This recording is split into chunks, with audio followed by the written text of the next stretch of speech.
దేశంలోనే అత్యున్నత సివిల్ సర్వీసెస్లో ఒకటైన ఐపీఎస్ శిక్షణా కేంద్రం హైదరాబాద్లోని Sardar Vallabhbhai Patel national police academy. క్రమశిక్షణ విలువలకు ప్రతీకగా భావించే ఈ అకాడమీలో జరిగిన ఒక ఇన్సిడెంట్ ఇప్పుడు దేశవ్యాప్తంగా చర్చనీయాంశంగా మారింది. తోటి మహిళా ట్రైనీ ఐపీఎస్ అధికారిపై లైంగిక వేధింపులు, బెదిరింపులకు దాడికి పాల్పడ్డారనే ఆరోపణలు ఎదుర్కొంటున్న ట్రైనీ ఐపీఎస్ అధికారి ఉదయ్ కృష్ణారెడ్డిపై అధికారులు కఠిన చర్యలు తీసుకున్నారు. ప్రాథమిక విచారణలో ఆరోపణలకు ఆధారాలు ఉన్నట్లు తేలడంతో ఆయనను సస్పెండ్ చేశారు. అసలు ఈ కేసు ఎలా మొదలైంది, ఇప్పటి వరకు ఏం జరిగింది, పూర్తి వివరాలు ఇప్పుడు చూద్దాం. ప్రకాశం జిల్లాకు చెందిన ఉదయ్ కృష్ణారెడ్డి మొదట పోలీస్ కానిస్టేబుల్గా ఉద్యోగంలో చేరారు. సివిల్స్ సాధించాలనే లక్ష్యంతో ఉద్యోగంతో పాటు చదువుకొని 5వ ప్రయత్నంలో యూపీఎస్సీ సివిల్స్ 360వ ర్యాంక్ సాధించి ఐపీఎస్గా ఎంపికయ్యారు. ఆయన ప్రయాణం ఎంతో మందికి స్ఫూర్తిగా నిలిచింది.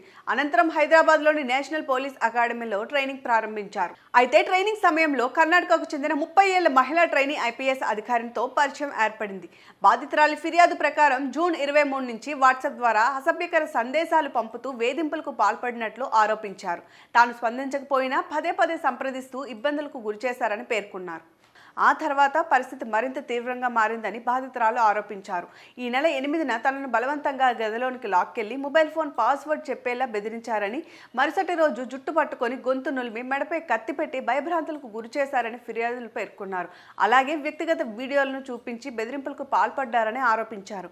బాధితురాలి ఫిర్యాదు మేరకు హైదరాబాద్ అత్తాపూర్ పోలీస్ స్టేషన్లో కేసు నమోదైంది.